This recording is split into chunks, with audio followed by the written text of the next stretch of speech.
He's an interesting bloke, isn't he? No, he's alright. He's a class batsman. Yeah, just positive, really positive, which is good. You never hear him. You never really hear him moaning, which is nice. Sometimes quite refreshing, because some of our players fucking hell, they do go on, don't they?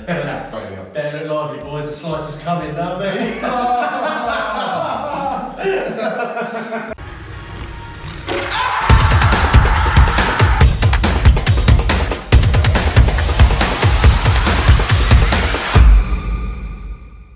Backyard Cricket England is now in partnership with Telsa Media, a digital marketing agency with offices both at home in the UK and abroad. For all your digital business needs, call 0203 322 3098, email hello@telsamedia.com or visit www.telsamedia.com. Backyard Cricket England, now proudly sponsored by Telsa Media.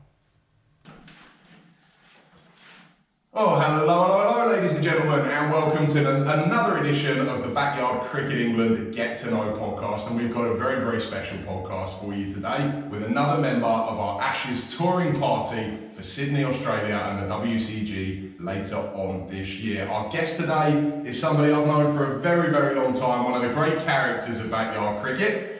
He started his career playing for Sanderstead and local club Selsdon as well. In 2010, he then joined his current team, Woodside, where he's now played over 100 matches. He's taken 128 wickets for the club. His best, an incredible 4 for 1. He's also, surprisingly, taken as many as 15 catches. If anyone who's seen him field will know how unlikely that sounds. And he was a member of the 2021 Invincibles campaign, where they went unbeaten through the entire summer. In backyard cricket, he's played 8 of our test matches. His best with the bat was a sparkling 32 not out. If you haven't seen that, please go and look it up. It was wonderful viewing. He is the 3rd highest wicket taker in backyard tests with 19 and a best of 3 for 15. He was a top wicket taker for Dan's 11 in the 2020 series and the top wicket taker for the South in this year's 2022 series. And he was also on the Alex's 11 winning team in 2021, where he played a big role in that series victory. And like we said, he's more well known as one of the great characters, one of the great personalities that we've got in backyard cricket. It is my great pleasure to introduce to the Backyard Cricket England podcast, the one and only slicer himself, Mr. Jake Butler. And cleaned him up. Oh, what a cracker. Oh, what a start that is for Jake Butler. Hello. Jake, welcome. How you doing, mate? Thank you very, very much for coming to do this. No How is it to hear all that laid out for you, all your most significant life achievements on paper? Yeah, really stroking my ego, I like it. Carry on. We've got to button you up, that's where we get the best content. So we'll go back to the very, very start for you then, and we'll just touch on your early time in cricket. Just tell us a little bit about how you got into the game. Through school, I think. A few of the guys. Primary school, we're talking. Secondary school. Secondary. A few of the guys were playing. A few of my mates. I went to the next session. Yeah, went down. Seemed to enjoy it. My dad used to play as well when he was younger, so then started playing for Sanderstead, a local team to me. When I was, I don't know, probably 13 or something. So it's a family dynasty at Sanderstead then? Oh, yeah. Yeah, my dad used to play for Croydon, so. Oh, right, Yeah. That's a decent. Yeah. Does he still play? No, he tried to bowl the ball last year and his arm still hurt him. So. Oh, right, gotcha. So no chance he's on the plane. Injuries are not so many 60s, you know. So you mentioned Sanderstead there. That was presumably your first club? Yes. So just tell us a little bit about what you remember from those days. How good were you when you first started? Did you enjoy it straight away? What were those and what age would you have started down there, are we talking? Probably 13 or so, maybe 14. Quite late, really. It would have been secondary school, so maybe 12, 13, something like that. What do you remember about those days? Were you any good when you first started? Oh, it's a moot point whether you're any good now. But yeah, it's all debatable. I remember I was alright. I was captain for the team for a little while as well. So, oh, really? Leadership role? Yeah, so it's just good fun. It's always just been fun for me. I've never taken it too seriously. Yeah, and that's something we'll come to later. We all know with you that the enjoyment comes long before the stats or anything like that, doesn't it? But we were doing some digging, and we'll move on from Sanderstead in a moment, but I just wanted to bring up one game that I found doing our research. I can't remember who the opponents were. Jay Butler, 5 for 3, including a hat-trick. Yeah. The only hat-trick of your career? Yeah. What do you remember about that? Do you remember how you got them all out? Yeah, it's nice and dark, so you couldn't really see much. And, well, yeah, I didn't think it was going to happen on the third ball. I think I was laughing running in. I can't be this lucky 3 times in a row. What was the hat-trick ball? Was it clean bowled? Yeah, clean bowled. Were they all three? Yeah, I think so. All three? I think one was an LBW actually, but the other 2 were clean bowled. Oh, magic. But yeah, but I think because we were doing 2020, so it's very like, I think maybe it's towards the end of the match, I can't remember exactly, but so the people are swinging anyway from the minute they come in. Yeah. And they were clearly swinging and missing, so... Well, a hat-trick's a hat-trick. Yeah, all count. yeah. And then you moved on to Selsdon, another sort of localish club for you. How long were you there for? Was that a long stint? I think I was there for a couple of years, because everyone from Sandstead went to Selsdon because there's a big fallout. Ah, okay, so it was kind of a... Yeah, so we sort of moved the whole, other than like a couple of guys, the whole team moved to Selsdon. And then... Good memories from that time? Yeah, I was only there for a few years, and then I got to like 17, 18 maybe. And I think I stopped playing, just sort of fizzled out. I don't know if the team folded, I can't remember now. But Selsdon, I think, merged with Kenley, didn't they? I think so. I think they were struggling. There's always like couldn't really get games. You know. These are local clubs in the sort of Croydon area. For those who don't know the teams we're referring to, local clubs around the area where we live. So in your childhood, then I know you obviously like your cricket, but you're not what I would say a die-hard cricket watcher. Did you have any sort of cricketing heroes at all as a kid? Were there any players that you did really like, or was it more just playing and having fun for you? I do enjoy watching it, but it's a long game to watch now. So often, yeah, I haven't really got the time to sit down. Would it be fair to say that your bowling isn't modelled on a particular bowler you saw on TV as a kid or anything like that? And, you know. It's like Brett Lee. Brett Lee? Yeah. A little bit slower than Brett Lee. Well, you know, I have my moments. Yeah, I used to like watching him just for the sheer pace of it and aggression and stuff. It was, unbelievably quick, wasn't yeah. it? Yeah, but I didn't really sort of try to follow anyone's footsteps, you know. So you just kind of freewheel it, have fun, and just be you. Yeah, it's basically it. Yeah. And then you mentioned obviously you sort of stopped playing for a little bit when you left Selsdon until 2010 when you get the call. Come and try out local club Woodside Green. How did you find that team? Who got you into that? It was Carl Woodham. His granddad used to run the town. Used to run Woodside, something along them lines. And Carl just messaged me on Facebook because we used to play together at Sonsted and Selsdon. Oh, so he's an old teammate. Oh. Yeah, and he just messaged me. He said, basically, my granddad's team's short with you. Do you fancy a game? And I went, yeah, all right. And yeah, and never looked back since really. So yeah, the rest, as they say, is history. Exactly. And yeah. What a career it's been, coming into the 14th season for you now. And we mentioned earlier there over 100 appearances. I reckon 111 appearances at the end of 2022 for you. Yeah. I reckon you've turned up on time to about 6 of those. I would say. Is that fair? There's cameras here. And even less that you've turned up sober to, or at least not hungover. Oh, there's been some hangovers, hasn't there? Jesus Christ, yeah. Yeah, there's been some hangovers. So we'll sort of run through your time at Woodside and we'll sort of go through, we're not going to go through so much the stats with you and things, maybe some of the stories over the years. So your first year, 2010, you didn't play a great deal of games and the club was struggling at that point for a few years. Not playing huge amounts of fixtures, not having great player availability. What do you remember about those early years? Are there any moments or games or incidents that stand out for you in those first sort of 2 or 3 seasons? I remember some really dodgy umpiring decisions. So John Woodham, the guy, Carl's granddad, I remember him doing a bit of umpiring, but yeah, he's cloth ears really. He couldn't hear anything. John Woodham, we should point out for those who don't know, a wonderful, wonderful man and a great sort of person in the history of Woodside Cricket Club, but he was getting on a bit when he was doing the umpiring. Yeah, well into his 70s, wasn't he? Yeah. The one I'm thinking of in particular, I don't think you were actually bowling, but there was an incident with a wide. Yeah. Do you want to talk us through that? So yeah, I can't remember who was bowling. I think it was a guy called Matt. Right, Matt, Yeah, I remember it. And yeah, I think it was a wide delivery. The bloke stepped out about 3 foot from his crease, managed to get something on it, and John's still giving it as a wide, despite him. I think he actually hit it for 4, if memory serves. I think he hit it for 4. So I don't know what that was. I don't know what was in the scorebook for that. A wide and a 4? I don't know. The other team were up in arms, and it was poor old John. I think he lost interest a little bit, you know. Yeah. Yes. The It last was memory. entertaining to watch, though. Oh, it was certainly. The last memory I have of John, do you remember his last game that he umpired us?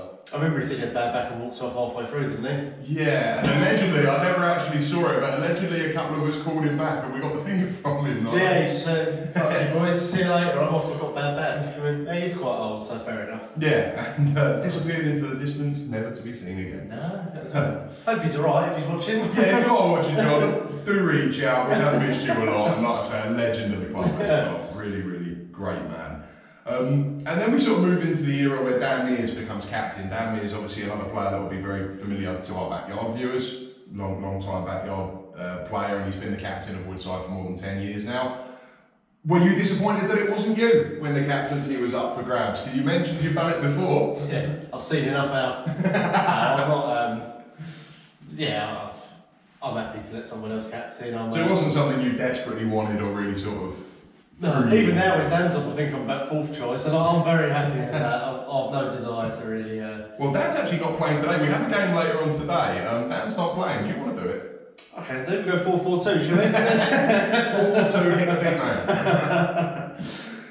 So, obviously, there's been some great stories over the years, and some from yourself as well, and from other players. So we'll just go through some of those. But before we do, just a word on your bowling. You have become, over the years, a more reliable bowler. In the early years, it was Jake is going to get 5 for 10, or Jake is going to get 0 for 80. It was very much. I've never seen you take 1 for 30 in a game. No. Is that something that bothers you, or do you kind of enjoy that erratic kind of nature of your bowling? How do you see that? I think some of the time I was seeing double, that's the problem. I think a lot depended on the previous Saturday night. If it weren't for the booze, you might be our all-time leading wicket taker. Yeah, I think I could just handle my booze a bit more now, so I think the consistency is coming through nowadays, which is nice. Maybe for the wrong reasons I've been more consistent, but...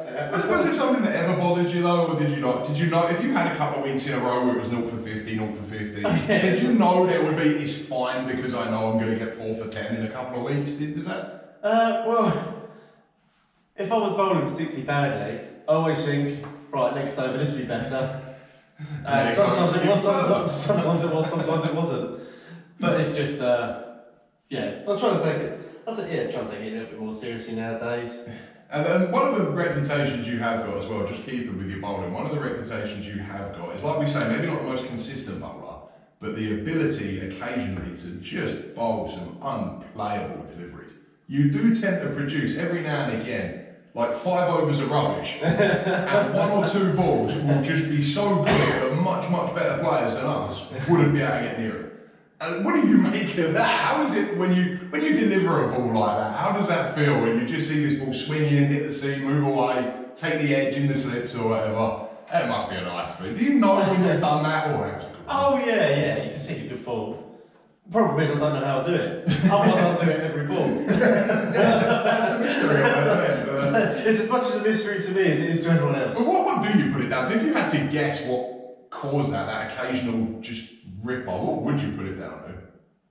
I don't know, I think sometimes frustration. If Did you get a bit angry? Say you get knocked for a silly 4 or something, then I think you just concentrate and then the revenge mission comes. Yeah, it's almost, I think that's where it comes from, to be honest.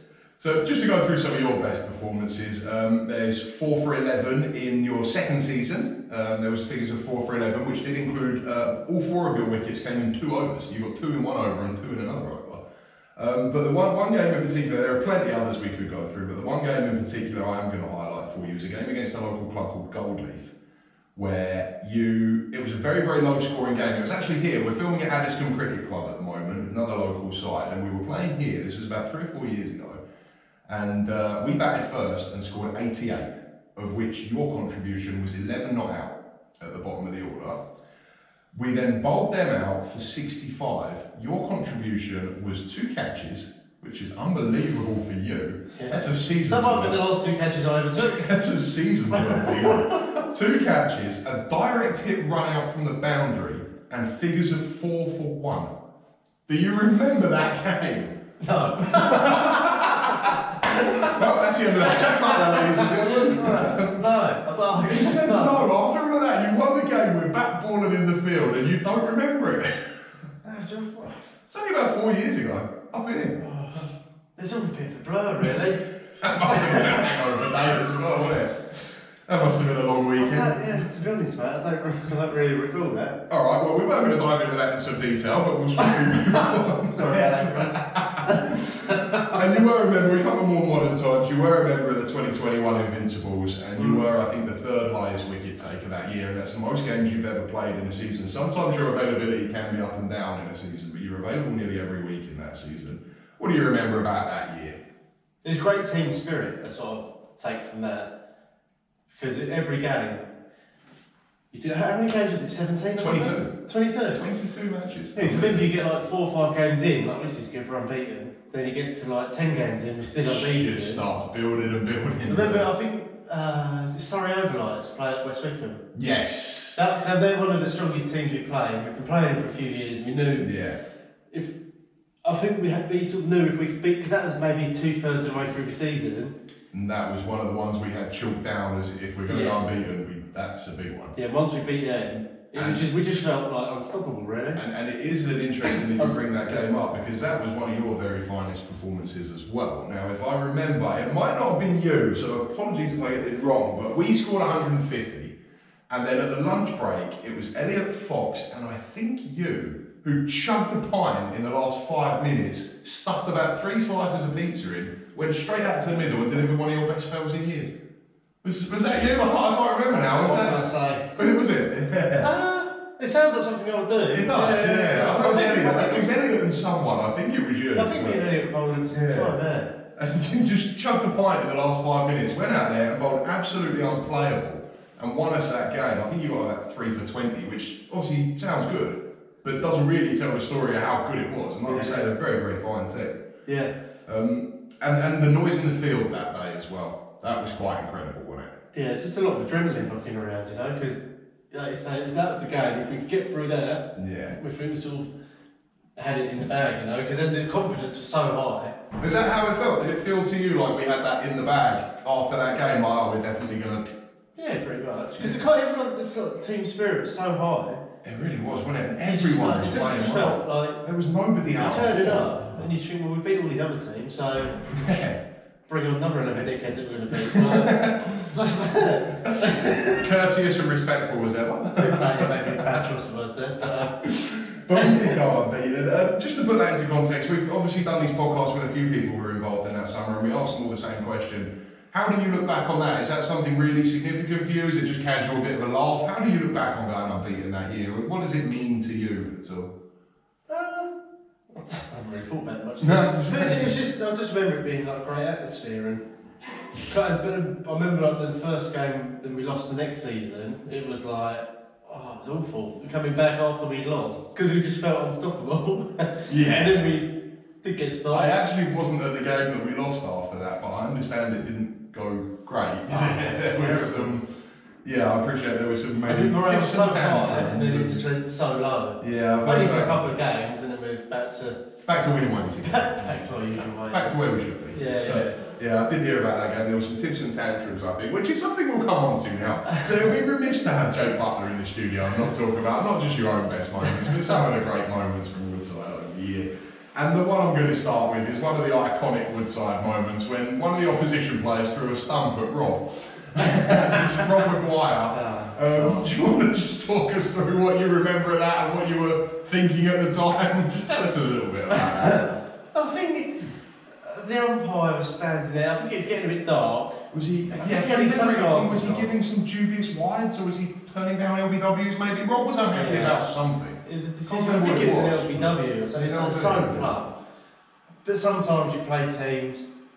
It's the individual who's umpiring. Some people just don't give anything. Yeah. Well, it's just down to goodwill, really, isn't it? And it was just so blatantly out. And I think Rob had a few choice words with the umpire, like, Rob's got a pretty short fuse when it comes to it. And then the umpire started giving it back. Which Rob didn't like, really. Rob didn't like. Rob gave him some more choice words, and the umpire ended up throwing a stump at him. Luckily he missed, but... Well, you say luckily. But there have been some great. Is there any stories from Woodside over the years? That was obviously one with Rob getting a stump lobbed at his head. But are there other moments over the years that you remember to spring to mind? The one I have in mind at the moment is a game at Merstham, which I think was only a couple of years ago. And it was you already know what I'm going to say here. You turned up again, not in wonderful condition for a day's cricket. No. Would you like me to tell the story, or do you want to take it from here? I'll put it down to Pizza Go-Go, mate. Shocking pizzas. Shocking. Been left on the side all night. Waded through the beer cans, saw this pizza. I was like, I'm in. Had that on the way there. Belly's going like the absolute clappers. Turned up, a few overs. Yeah, you're a mid-off. Jake, you go a mid-off. Belly's Did you bowl? Did you open the bowl then? I think so. I certainly bowled. Yeah. And Belly was just like a cement mixer. Finished a couple of overs and involuntary. Out of nowhere. Yeah, absolutely chucked up all over mid-off. And what I remember as well, just to give the other team their credit for this, I went out to open the batting in the second innings, and I don't think they knew that you'd thrown up around mid-off on the pitch. And they sent somebody to mid-off. And the captain was in the slips behind me, and I just happened to mention to him, by the way, just so you know, there's a pile of sick from one of our players in mid-off. And he went, I've just sent so-and-so to mid-off, I like him, who don't we like? You, go mid-off, please. That's what boys. We should give him his props, that was quite funny. And another thing we want to touch on with you as well, Woodside have been very lucky over the years. We've been on 2 tours. Yeah. The first was to Canterbury in around about 2014, 2015. Yeah. And then a few years later down to Southend. Because we've only got an hour, we're going to sort of collate these together. Just give us your memories of the tour, some of your best moments. How do you look back on those? Because they were great fun, weren't they? Do you know what's coming? I do. So yeah, go on, take it away. I'll take the punishment. Take it away. Alex has got the nickname Dog. Yeah, thank you for that. I'll be bleeding that on me. That comes from a picture of Alex being sick over the balcony. His neck was stretched out so far, he looked like a greyhound, which is where the dog comes from. It's a very flattering nickname, I think. Alex also wasn't the best with money. He's back in your uni days, isn't it? Yeah, uni days this was, yeah. One day, in comes the money, next day, he's blown up with champagne and sitting in the VIP area of the nightclub. And then comes the tour. You make it sound so glamorous. You didn't really look it, mate. I didn't really either. And then comes the tour. You've got no money. We all know Alex has got no money. So Dan, the captain, has been to Pets at Home, got a dog bowl, written Alex on it, nice writing. And we said, we'll buy you a beer, Alex, but you have to drink it out of the bowl. Full well known, Alex couldn't afford to buy a beer, so it's out of the bowl or nothing. And just as we thought, you went, fuck it, go on then, lads. So we had the bowl on the floor, we had a nice little straw, then you could only drink out the bowl. Was there a straw? I don't think there was. I think it was a chuck job, wasn't it? Yes, that is a memory from Southend that will live on forever, I think. I have to admit, when you said you were going to tell the story, that's actually not the one I was expecting. I thought you were going to tell the one. So again, for those who don't know, it's the first or second tour, I forget which one. Me and Jake actually shared a room. Oh, that one. Christ, I thought that's where you were going with that. Yeah. Oh yeah, what was that? That's a lot of sick talk today, isn't it? Yeah. We're not always like this. But he is. He was you end up being sick in your bed. Me and you and all over it and all around it as well, I think. Then I'll get woken up about 3 in the morning, Alex going, can I get in your bed because mine's covered in sick? To which I replied, no. So Alex slept on the floor the rest of the night. Yep. Clearly coming in the morning, and Alex said, sorry mate, he's been sick everywhere. I'm sure he was not happy with you. No. Oh dear. Right, now that we've got my humiliation out of the way, so none of that will make the podcast. Let's move on to backyard cricket then. So we obviously came up with the idea 2019, just coming to the end of 2019, that we were going to go to Australia and try and get this series off the ground. You would have been one of the first people we asked. Yeah. What do you remember about that? Did you know who the WCG were? Do you remember? Did you know anything about them before we sort of mentioned it to you? Well, you and Ricky have been looking at it on YouTube, and I think you sent a few of the videos around, so I'd seen. Yeah, I sort of got the idea of what it was. I'd seen quite a few of their videos. And how were you feeling about it then? Was that something like, I'm not that bothered, or this is going to be amazing kind of thing? Where was your head at when we first asked you about it? To be honest, I didn't think it was going to happen. Well, that's a nice idea. I've got family and friends in Australia, so I was like, I'm up for going there. Yeah. But to be completely honest, I didn't think. It's a long way to go. It is, yeah. People to commit to it. Oh, I just didn't think it was going to happen, to be honest. Yeah. I thought there'd be 3, 4, 5 of us who are up for it and no one else would be. Yeah, and it has been like that at various times. Yeah. It's taken 4 years to get this off the ground. Yeah, mainly down. Obviously COVID was a big factor in that, but it is quite an effort that we've got to this stage. Yeah, it's impressive, just getting there in itself is an achievement. Even if we don't win, just getting there in itself is an achievement. Yeah. But obviously we want to win. Yeah. How are you feeling about it going into the series? We don't know what order these podcasts are going to come out, so we're not going to say too much about who's in the squad, just because we don't know if it will have been announced yet by the time we release this. But on the squad that we've got, do we have an Ashes winning team? Yeah, why not? I think so, yeah. And how are you feeling about it personally? Are you is this a big highlight for you? Is this something maybe not, it's just going to be a bit of fun and then forget all about? What does this trip mean to you? It's going to be a great trip regardless, whatever happens. I mean, all the Aussies look like a good laugh as well. Yeah, they do seem like guys. Everyone looks like a good laugh. And I think it's obviously you want to win, but win or lose on the booze, it'd be a great trip anyway. It is worth mentioning, it's not just an Ashes tour, it's also a holiday. And it will be fun regardless, won't it? Yeah. The icing on the cake could be obviously if we can win, but... Which would be fantastic. If not, it's not... Yeah, in my opinion, it's not the end of the world if we don't. It would just be a great experience, you know?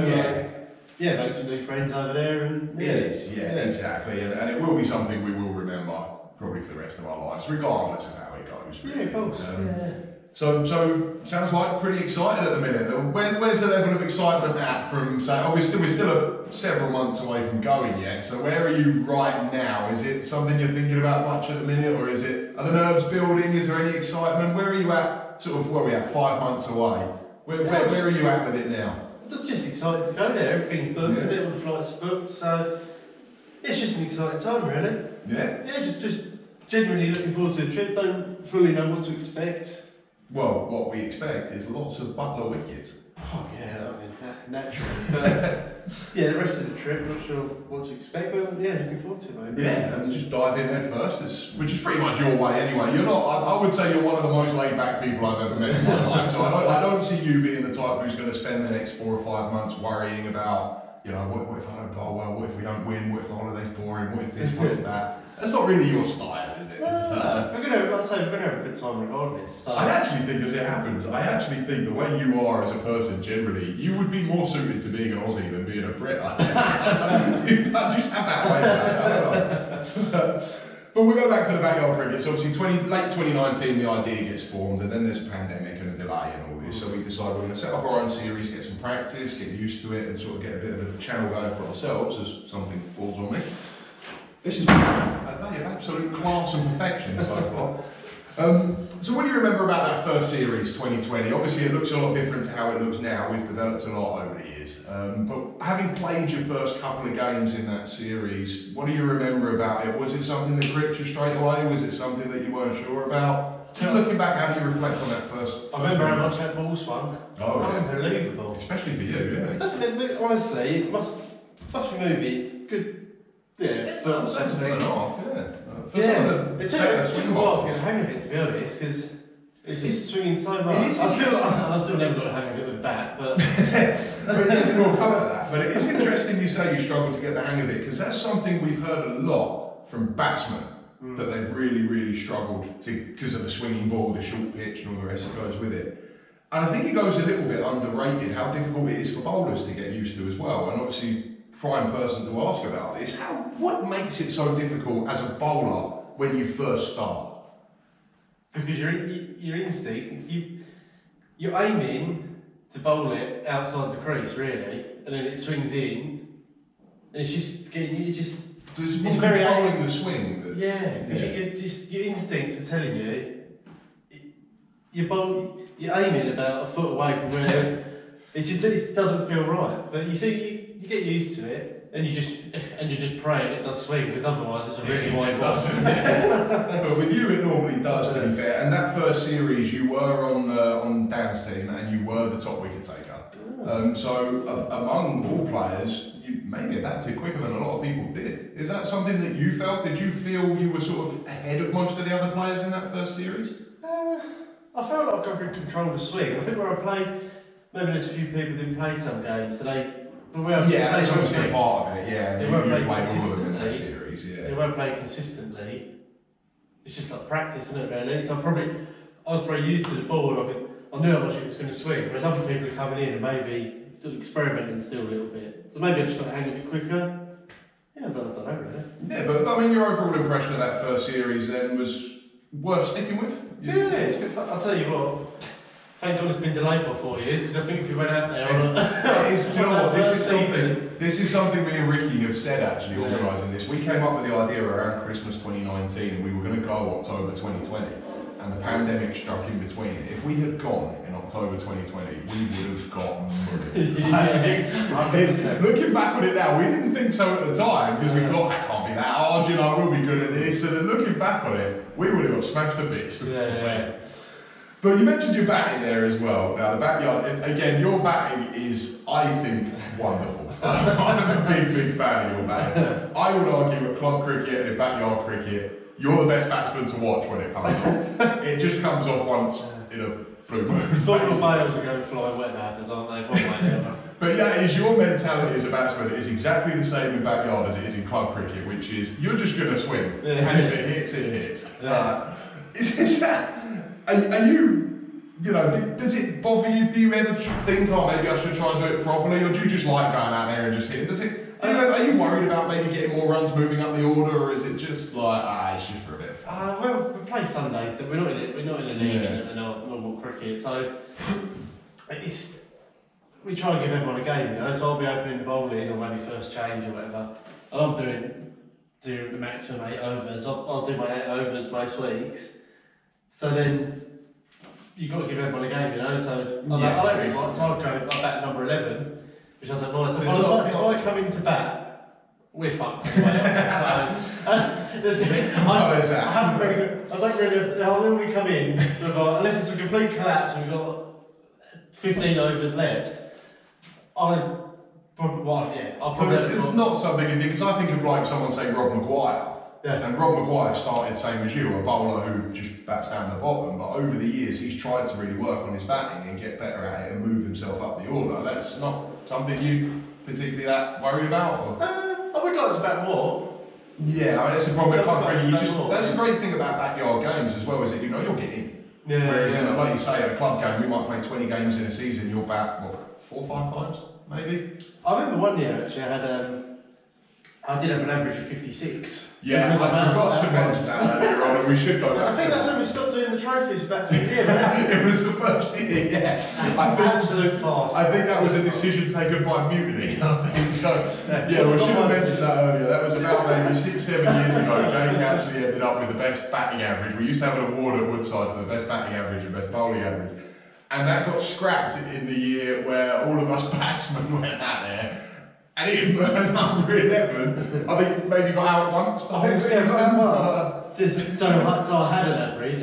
And then I went into bat, must say 5 times, I got 10 not out every time. And it was therefore quickly decided that the club's budget didn't stretch to buying trophies anymore for the batsmen. I was willing to fund it myself, but I said no, so that was that. I mean, there's nothing stopping you buying your own trophy if you want.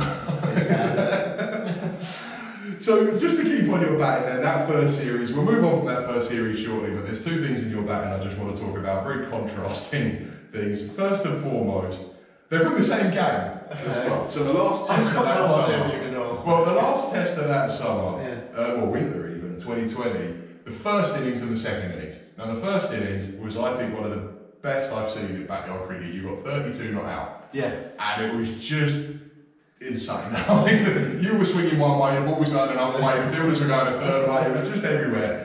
And you hit one straight back past the camera off Elliot. Do you remember hitting that shot? What do you remember about that innings? Because it was brilliant fun. Elliot was bowling some lovely pies for me. Just falling down. I was just swatting them away. This is great. Yeah.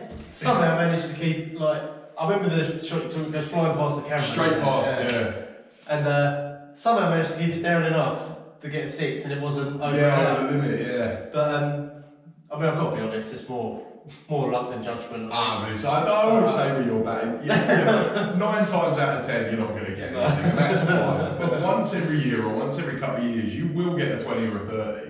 And it is the best 20 or 30 runs you'll see in the whole season. They're my favourite runs of the season. Yeah, mine too, to be fair. And then the other thing, so 32 not out, brilliant innings, great fun. And then the second innings, I think you were the middle of Rob Maguire's hat-trick. Oh, possibly the last one, but you were in Rob Maguire's hat-trick. You were one of those wickets. I'm clean bug, didn't I? Yeah, I think you were maybe the middle one. What do you remember about that, and how is it? Obviously, Rob's a friend and a teammate, so it's nice to see him doing well, but at the same time, Rob is Rob, and he comes with his own personality. Yeah. I'll tell you, we almost had another stunt Friday, don't we? So how was that when you didn't get that hat-trick, and being one of the players on the receiving end of one of those deliveries as well? Oh, just robbing it. You know he's going to put it on the money every time. All you've got to do is get back in front of it. You know where the ball's going to go. It's just going to go top of off stump every time. I knew where it's going to go. This is just me batting on it. I'll try and line up for this one, but somehow it seems to go through me and the bails go flying. And the thing I find was with a bit Rob, frustrating to me. the thing I find with Rob as well, it's not just that he swings it, it's that he swings it late. It doesn't Yeah. do a lot most of the way down the pitch, and then it really hoops in it, doesn't it? And I think that's why he's getting the hat-trick, because it just catches. It's similar to the bowling where you got to rely on that ball swinging in. Yeah. But it's the same when you're batting, especially against Rob. Ball's coming. Right, it doesn't look like it's swinging much. Just as you get it back down, it goes swings Yeah, around. and you just curve them, He's too good for us, really. Yeah, he is a very, very fine bowler, isn't he? But again, like I say, you are in the top 3 all-time wicket takers. In 2021, you moved over to my team. Yes. And obviously we won that series and you did very, very well. But you didn't take as many wickets in that series. It was one of them kind of series where you seemed to be bowling well and everyone was waiting for that, any minute now Jake's going to get like 4 for nothing kind of thing. But it never really came. What do you remember about that series, and why do you think there was maybe a slight dip in your wicket taking in that series? You still bowled well. Was that the series? Was that on the same team as us? Yes, that was the 4 tests where we were all over the country and... Yeah. With the no LBW thing, it's just... There's no LBW if you're playing a shot, isn't it? But obviously the batsmen know that. So essentially, if you stand in front of your stumps, it doesn't matter how many balls you go over the stump. That's the problem, You do well to get a catch in it because it's such a fast-paced game. So you're not really, I'm just trying to hit the stumps. I'm not. Yeah, you don't get many edges. It's such a fun to get a catch in that game is. Yeah, and obviously, and it's worth mentioning in that series, one of the pitches we played on was an absolute graveyard for bowlers. The one where Alvin got a double 100 and Rob got his own 150. That was just a graveyard, wasn't it? But across that series, like I say, you did well without really taking the wickets. Did you change anything then coming into this year's series? When you then moved again, you were on Yusuf's team on the south. Did you change anything between those 2 series? I enjoyed clearing it up a few times. But no, I suppose I was trying to use, swing it both ways and try and just mix it up a bit, try not to be too predictable. Well, one thing I noticed with you that I was going to ask about, when you were obviously on my team in 2021, I never really saw you do this at all. The one thing I noticed that you changed, you did it quite a bit in the games you played this year, was coming around the wicket. Yeah. It's not something we really see a lot of. I never see you do it in club cricket particularly. To right-handers. Yeah. So obviously we're talking about right-handed batsmen. Yeah.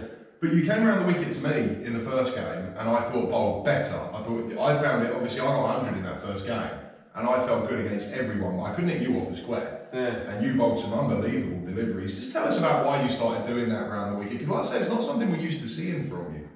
Yeah, I think just because of the swing of the ball, you can. So is it just a different angle? Just make it an more awkward angle for the batsman. Because then because the ball's not outside off, and you haven't got that room to just swing through it.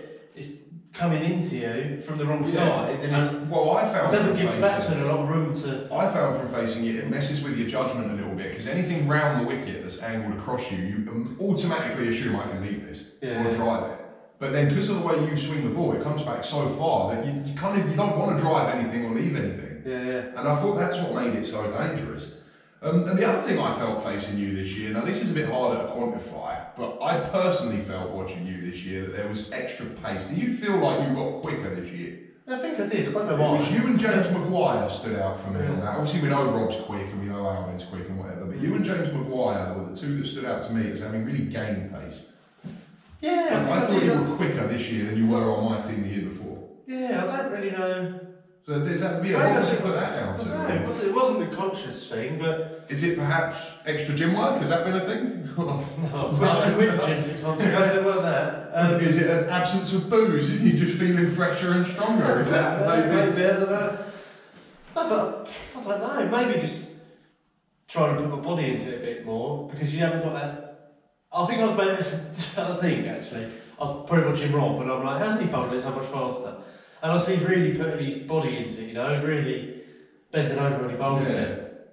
And I think I just tried to put a bit more. Yeah, because you've got no run up really. You've got steps, but 4 yards or whatever it is. But there's no run up to talk of. So I certainly felt you were quicker in this year's series. And do you feel the same in club cricket, or is that just a backyard thing? Do you think you've got quicker in the club game as well?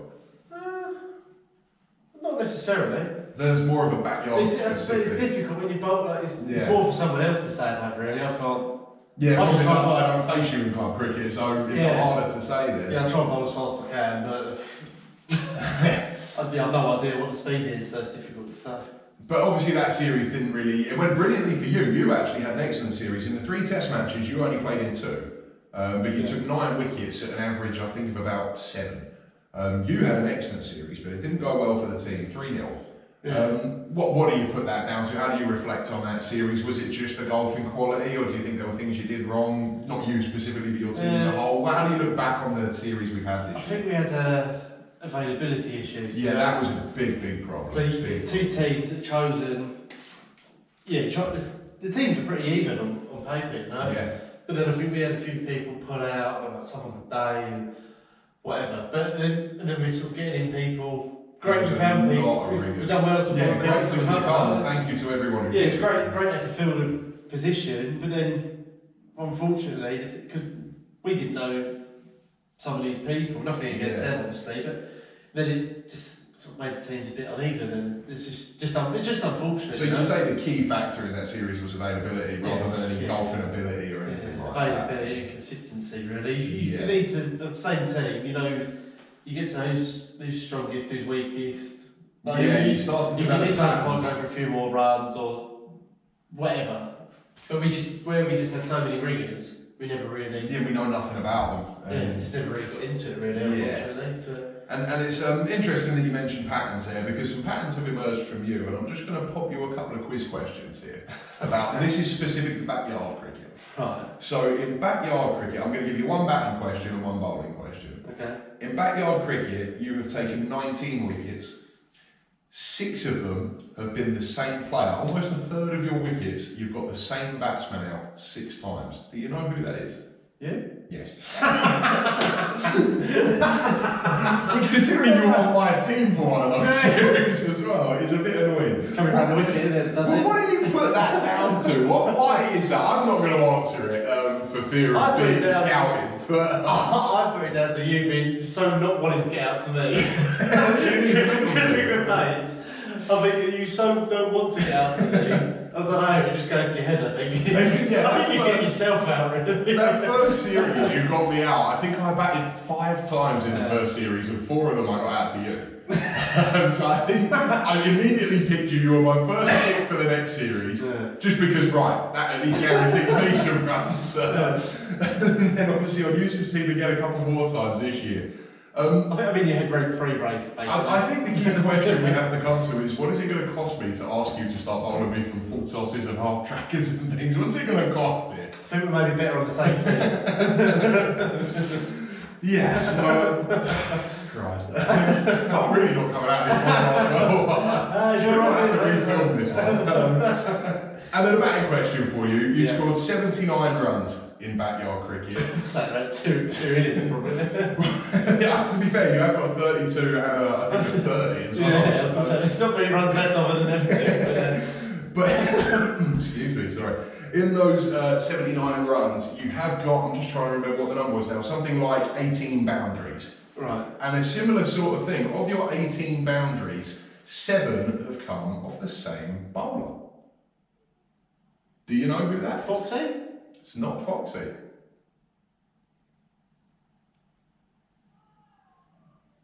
That's a little teaser, right? Not Crowther, is it? It's not Crowther, no. I don't know. Put me out of misery. It's actually James Maguire. Oh, is it? Yeah, you've hit most of your boundaries off Jimmy Maguire, which again, considering you've been on his team for a lot of it, it's quite an interesting one, that. Yeah, it seems like I just like beating my teammates, really. Yeah, it really is like. Doesn't look very good, really, does it? What you've done is essentially guaranteed that I'm going to try and pick you every year forever. It's the thing I'm most looking forward to about Australia is that you won't be on their team. That's the big thing for me in this series. Yeah, it'll come together in Australia, won't it? Yeah. Oh, Christ. So, we'll just spend a couple more minutes here. We've only got about sort of 15-20 minutes left. So just to close up, we'll move to Australia and just go into that in a little bit more sort of detail. Over this summer, we're going to do a lot of practice. Is there any areas, obviously we don't want to give away too much to the Aussies, but is there any areas you're going to be working on before we go out there? Anything you're particularly targeting when we go there? I think I need to work on my batting, to be honest with you. I think I'm happy with my bowling. But just, just a bit of practice with the bat, to be honest, because... Yes, we all want you to do that. It's not like Sunday cricket where I don't normally bat. I'm going to be batting. Yeah, you will so get in I just get my confidence up in my batting, really, because... So, to the point where if it comes down to 10 needed off the last over and Butler in, can we trust you to get them? I'd like to think so, yeah. You heard it here first, match-winning runs in the Ashes coming from Butler. So it is going to be Because fantastic. Alex will be out already. So. Oh yeah, absolutely. Yeah, you guarantee it. You're really building my confidence with this. That's at least 2 ducks you've just bought me in that series. So thank you for that. Full sense of security, mate. Yeah, with none of it, I'm actually rubbish, obviously, so you're both full tosses of me at this point. So it is going to be a wonderful trip, and we are going to close by asking you, as we've asked every player on these podcasts, just for a bit of fun, we're going to ask you for your 1 to 10 in backyard cricket. Again, just to recap on the rules for everyone, it's 1 to 10 in batting order, and the 2 rules we've given Jake, he has to pick himself, and the players he picks have to have played in at least 1 YouTube game, so that obviously people that don't know us know who they are. Yeah. So have you got an idea of a team for me? Be me and you, because we're better together. Well, let's start with batting order. Who would be your 2 openers? And bearing in mind this is not club cricket we're talking about, yeah. This would be backyard games. I think Yusuf. Maybe Yusuf and you opening. Me and Yusuf? Yeah. So I'm just trying to think of who your alternatives are. There's obviously people like, and again, I don't know if you're going to pick these players later on down the order, but Sam Dennis, Bijal Patel. I forgot about Bijal. Yeah. Bijal's only played 1 or 2 games. But yeah, I mean, just explain then, obviously, I mean, I presume I'm in the team because you're also in it, so I might get some runs because you won't get me out. Yes, it's better together. Yeah, so I'll be alright then. But tell us a bit about Yusuf. Obviously, he was your captain this year. Yeah, I think he's a classy player, to be honest. He takes it seriously. Very difficult to get out. Yeah, I don't like bowling against him, so I can't get him out. He's frustrating to bowl against. He's just good. He's strict because a lot of people, myself being a prime candidate for this, just go in swinging and going home for the best. He goes in with a very specific plan. He goes in. He's patient. He waits for the bad ball because there's always going to be a couple of bad balls. Oh yeah. So he waits for them and makes the most of them. And he doesn't matter if he blocks 4 balls in a row. Whereas me, I block 2 balls in a row and I'm like, next one's got to go 6. But yeah, and inevitably Bale's go flying normally. But yeah, he's sensible, you know. And how was it playing for him as a captain? Obviously, this was his first series as a captain this year. He was new to the role. You've obviously an experienced player. How was it playing under him? Yeah, great. I think he's really good. Yeah, good captain. Mixed it up a little bit with the batting order and things. Just thought about what he was doing. Although we lost 3-0, I don't think we played that badly. And like we said, he got the best out of you in the games you played. You had a very good series. Do you think that was just a coincidence, or was that specifically something he did that helped to get the best out of you? I don't think he necessarily. There was never it never felt like a lot of pressure. But then again, he did lose, so. Yeah, that could be what it is. But no, he's a good captain. Like I say, it's a shame almost had a rotating team every week. With That's the thing. loads of Yeah. ringers, Off the top just of my head, I don't think anybody on your team, including Yusuf, played in all 3 tests. I don't think you had anyone who played the whole series, which is a shame. But obviously, so you've gone with me and Yusuf at the top. World class, I have to say. Fantastic top order. Let's sort out your middle order then. Let's sort of go for 3, 4, 5. So you put catnip in, haven't you, Sam Dennis? Catnip's in number 3? Yeah. 3? Ricky likes to go 4, so keep him happy. You don't want to upset Ricky, do you? So you don't want to just put him at 5 just for... So put him at 4, keep the postman happy. Number 5 then? 5... I don't know, on the spot. If you like, would it help if I reel off some names you've got available for Yeah, you? go on, yeah, let's try. We've obviously got Bijou that we mentioned, you've got Gurpal Singh, James Crowther, Bevan West, Nav Saeed. You know what, I'll go Gurps, I think. Gurps at 5? Yeah, so that's 3, 4, 5, Sam Dennis, Ricky Borat and Gurpal Singh. We'll just speak about each of those briefly then. We'll start with Sam. Tell us a bit about Sam. He's an interesting bloke, isn't he? No, he's alright. He's a class batsman. He plays high level on Saturday, doesn't he? So you can just see he's a classy batsman. You know what he's doing. Most week in the normal games, he's getting 100, doesn't he, really? Yeah, he is a fantastic player. Obviously, the one doubt about Sam has been that he's not maybe made too many runs in backyard cricket. What do you put that down to? Maybe not taking it seriously. Do you think that's what it is? It's just concentration? Because he's got the ability, hasn't he? Yeah. And you see him running and doing a windmill, it's like... that run up is bizarre. It's my favourite thing to watch, but maybe that's a reflection of how seriously he takes it, maybe a reflection. You know what I would say though, having faced him on that sort of bendy run up he does, it's harder than you'd think. Because you don't really know when to get set, because you think he's going to bowl a lot later than he does, and then suddenly, because he's coming a long way, you feel like you're late on him a little bit. Yeah. But yeah, obviously, he's at number 3. Yeah. So you're happy with that? He's in. Ricky Borat at 4. Yeah, he likes to be at 4. Yeah, and again, I don't want to speak too much about Ricky because, as we've said on all these podcasts, we have enough difficulty fitting his head into the outfield. so just keeping this as aggressive and blunt as possible. Tell us a bit about Ricky without giving him too much credit. When he's on good form, he's great. When he's on bad form, he's awful. So put him at 4, keep him happy. Once he's off the mark, he's very difficult to get out. He is as well, and there's a lot rides on the first couple of overs with Rick. Yeah. If he gets off the mark and he feels comfortable, he's going to be hitting 70 all day long. But if he can't get off the mark, he can get out cheaply. It's unusual, but he has the gift. Ricky is one of them players, almost the opposite of someone like me in a sense. I'm going to start very, very slowly and then work my way up. If you can stay in there. Dreadfully slowly, and then work my way up. Whereas with Ricky, he does have the ability, like you say, to stay in, but also score quite fluently. Yeah. While he's in, he doesn't really struggle to get to 20 once he gets going. No. And as a bowler as well, I got to admit, having known Ricky as a wicketkeeper for 10 years, he's a better bowler than I expected when we started. Yeah, he's sort of wasted behind the stumps, really, isn't he, if you can bowl like that? But the key question, does he chuck it? Of course he does. Don't mind, sorry, let me rephrase the question. We know he chucks it in club cricket. Does he chuck it in backyard cricket? Technically, I've looked at the video of this because I was like, this is a farce, he's just thrown it. But to be fair to him, his arm is pretty straight when he releases it. So we think it's not Ricky the power Borat?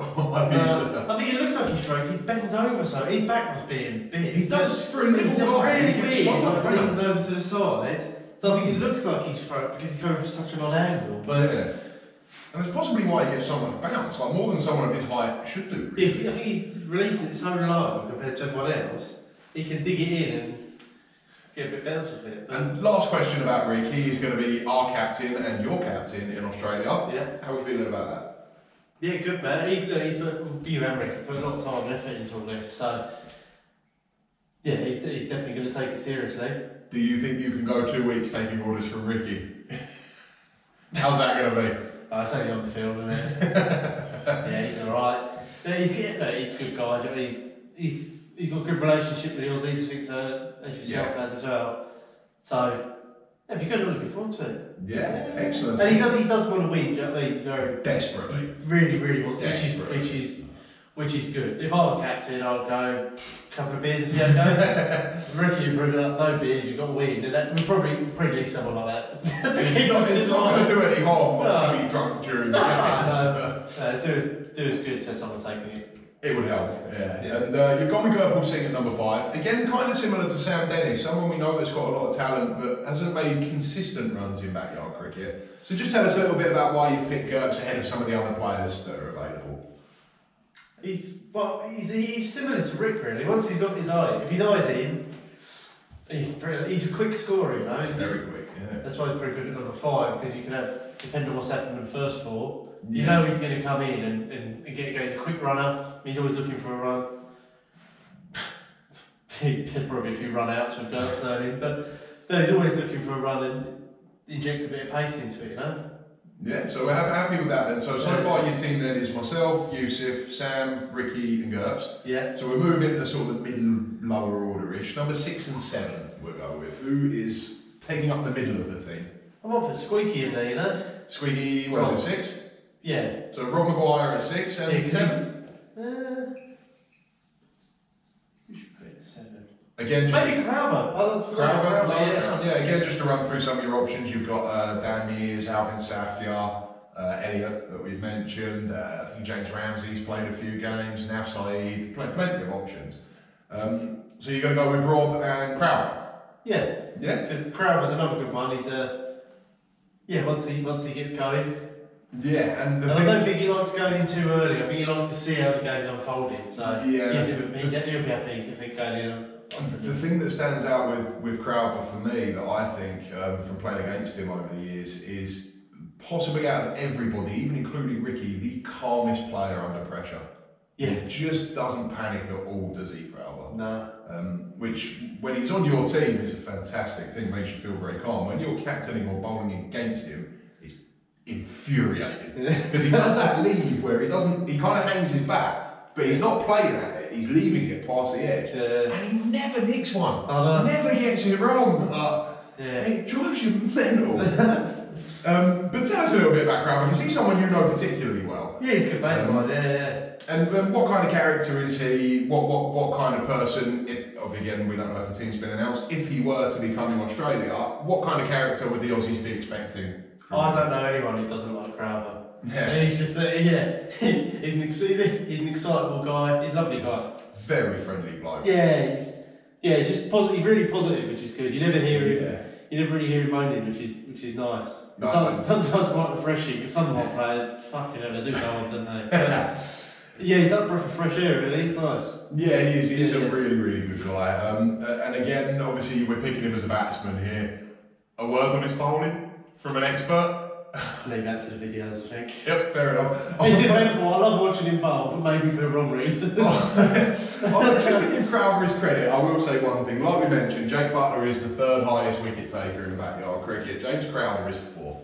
Is he really? He is 4th. He has more wickets than Dan Mears, Yusuf Sharif, James Maguire, Elliot Fox. More wickets than Alvin. Thank God I'm above him. That would have got to me if he was number 2. He is the 4th highest wicket taker ever. So. Maybe it's because of his inconsistency. You never know what's coming. See, I am asking people about this when we talk about Crowther, because there are other bowlers who are similar to Crowther in the sense of just kind of slow and bobbing it. Yeah. People like Nav Saeed, Lewis Chapman, others that have played over the years, and they don't get any wickets. Why is it Crowther that gets all these wickets, whereas maybe Nav, Lewis, maybe don't? I don't know. Maybe when he's coming on, people think, I can capitalise on this and get a few runs. Do you think it's maybe taking him for granted a little bit? Yeah, maybe gets in people's heads, you know.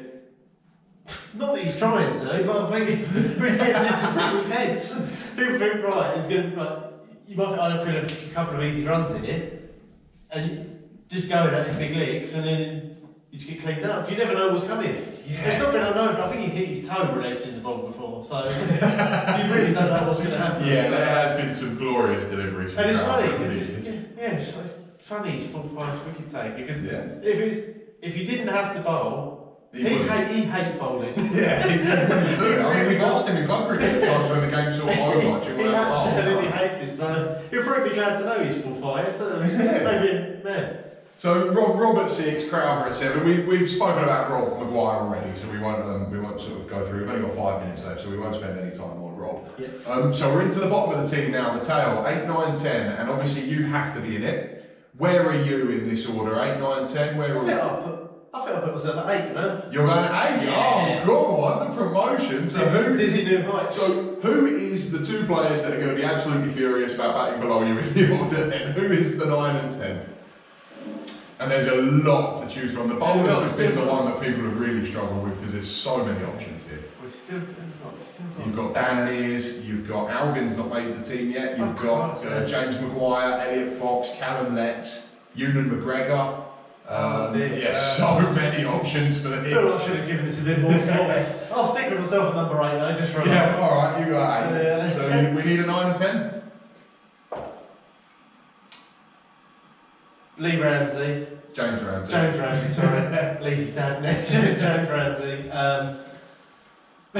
He probably should be higher up in order, to be honest. I can't leave him out completely, I feel a bit bad now. And Dan's decent. Dan Mears. Yeah. So, just to be clear, James Ramsey. So one of the best players that plays for us. James Ramsey, who plays the highest level of club cricket out there in us, as an all-rounder, I think he bats at like number 6. And Dan Mears, who's made 2 centuries, they are both going in below you. Mate, let the fireworks commence. So just tell us a bit about them then. We've only got sort of 5 minutes to close up. So we'll start with James Ramsey. He's only played a couple of backyard games and done okay, done pretty well, but a very, very fine player. Yeah, he's just class. I should have put him higher up really, but Probably, but when it's I didn't know the question was coming, so I've already, if I could do this maybe I could have thought about this and maybe done more appropriate order. But he is a good player and a very nice guy as well. He's a lovely guy, Yeah. He's just class. You can see there's no silly deliveries. His bowling's decent as well. Reliable. You can just see he's a class player. What more is there to say? Yeah, and number 10, unbelievably, number 10 in the order. He'll be delighted with that. Your club captain, Dan Mears, number 10. He puts me at number 11 every week, so I suppose he had it coming. Actually, I've had years of this now. I'm sick of it. So we're saying you're above Dan on merit or on temper tantrum? Just because I can be. So Dan and 10, just tell us a little bit about just tell us what he's like as a character. And as a captain, he's been your club captain for, I think, maybe 10, 11 years now. Just tell us a little bit about Dan. Yeah, he's a good guy, consistent, great bowler, obviously. Yeah. And he's decent with the bat as well. Yeah, he can, like we say, he's got 200s in club cricket. He certainly knows what he's doing. He's got 1 for us and 1 for, I think, Addiscombe. Oh, right. Yeah, no, he's decent with the bat. And, all round good guy, really. And we get on really well anyway. After Dan's a plumber, I often see him, we've both got vans, and often just pulls up at the traffic lights, he's next to me, shouting something through the window, and So something appropriate and adult, we think? No. Leave it to your imagination. So Dan Mears wraps up. So just to go through that team again for you, your 1 to 10 is myself and Yusuf opening up. We had Sam Dennis at 3, Ricky Borrett at 4, Gurpal Singh 5, number 6 was Rob Maguire, number 7 James Crowther, number 8 Jake Butler, number 9 James Ramsey, and number 10 Dan Mears. That's a pretty good team. I'd say unstoppable. Unstoppable. Yeah. Mighty fine team you've got there. So we'll close this up now. We're into the last sort of minute and a half, couple of minutes. So I'm going to ask you, Jake, firstly, to just give your final message to the Aussies. This is your moment to speak to them, your closing statement. We're coming out there. What do you want to say to WCG in Australia? Better look lively, boys. The slice is coming, don't they?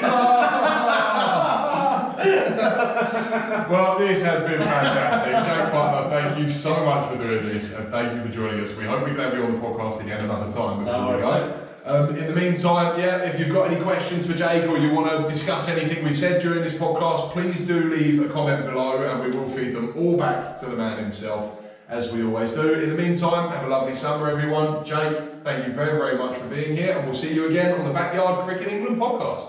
Adios.